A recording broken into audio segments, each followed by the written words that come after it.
are the banks furnishing you with the information that you need to support what you do in terms of the credit facilities to individuals? Are they giving the information regarding the people they have lent to from per term?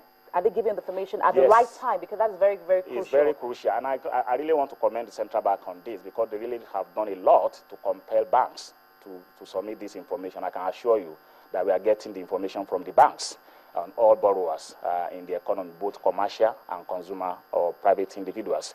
What we need to do more is about the quality of information that we are getting. We believe that banks can provide much more information than what we're getting from them now. And I'll give you a good example. If you give us names, as we speak today, banks are not furnishing us with directors' information. But if you don't furnish us with directors' information, it's very difficult for you to know directors that are connected. So they're not finishing with that kind of information. Yes. So, and that's the new place. I mean, the new direction that we need to go. We need to know the directors. If we know the directors, then we can know the associated accounts.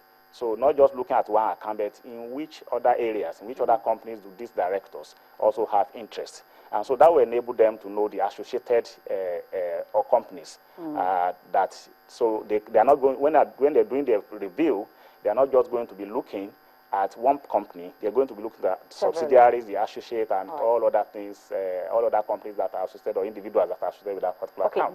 Before we go on a break, I just want to ask you that the first step in recovering the non-performing loans is a name and shame exercise that we're seeing at the moment. Do you think the exercise will see this money is returned to the financial system? Do you think this exercise would result into that?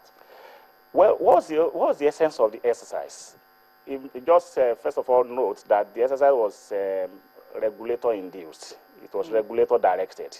So the banks themselves were not the ones that wanted to publish names. The central bank on April 22nd issued a letter to all the banks and discount houses telling them that they must give every defaulters 3 months to pay up. And after 3 months, if they do not pay, anybody that does not pay up, then they must publish those names. Why are we going into that? First of all, is to know the defaulters. I mean, the banks themselves know the defaulters through the credit bureau. So it's you and me who are not lenders that do not know the defaulters. And this is to prepare the public for the kind of entities that are owing, for them to have that information. Second, some of them have pledged assets, from these loans.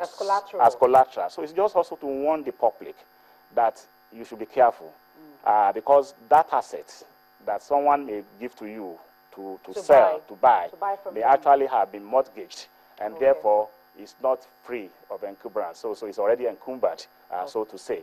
So that's the second one. But the third and most important one is that we should have to prevent a systemic failure of the system. I mean, the public interest is at stake here. And the public interest is about the economy and about depositors and the risk of the fact that the banking sector's capital can be eroded. I want to ask you about BVN. Okay. I know that has been postponed till October, thereabout. Now, do you think that if we've had BVN before now, perhaps that would help to track loan defaulters, and you wouldn't have to be able to borrow from another bank if you're owing from the first one? Yes, BVN, bank verification number, absolutely will assist in knowing more the customer that we're talking about. We're talking about the persons now, not the companies. We're talking about the consumers.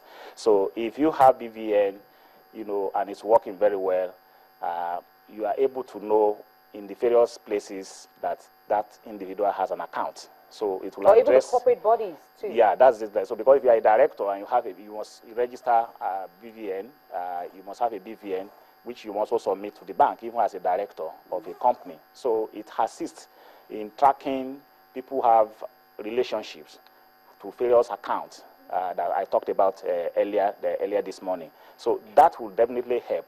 It also will help to really be able to know the associated issues relating to addresses, where are the addresses of this particular person, which other places does he have an account, which other interests does this individual have in other companies, and so on and so forth. So clearly, the BVN will help, and we're all looking forward to October, when we believe this exercise will temporarily come to conclusion, and then the credit bureau can have direct access to the BVN, because what that would do for us is to help us to really validate all the consumer information that we have on the platform.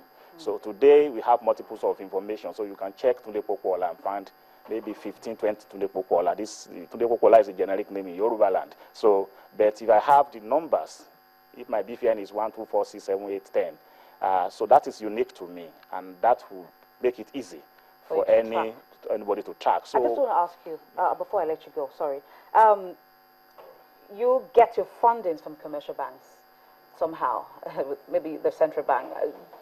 Do they in any way influence what you do at the credit bureaus? You mean the commercial banks in the country? No, they do not. We are a third-party infrastructure. We are a third-party financial infrastructure to just assist them to prevent information asymmetry. So there is no form of influence from anywhere? There's no form of influence in anywhere. We charge whatever we want to charge, but of course our prices are approved by the central bank. But I guess the banks can do more in terms of making sure that every transaction goes through this, and especially for monitoring of their loans. The portfolio monitoring is a very important part of what they are supposed to be doing using the credit bureau infrastructure. So that enables them every quarter to check what has changed between then and now. And so that can make them to quickly swing into action to really recover their loans. Okay, thank you so much. We have to leave this conversation here. We hope to continue some other time. Of course, we keep track of the development as well in relation to the plans to recover the bank loans from the defaulters. Thank you so much, Mr. Tunde Pokuola, the CEO, CRC Credit Bureau.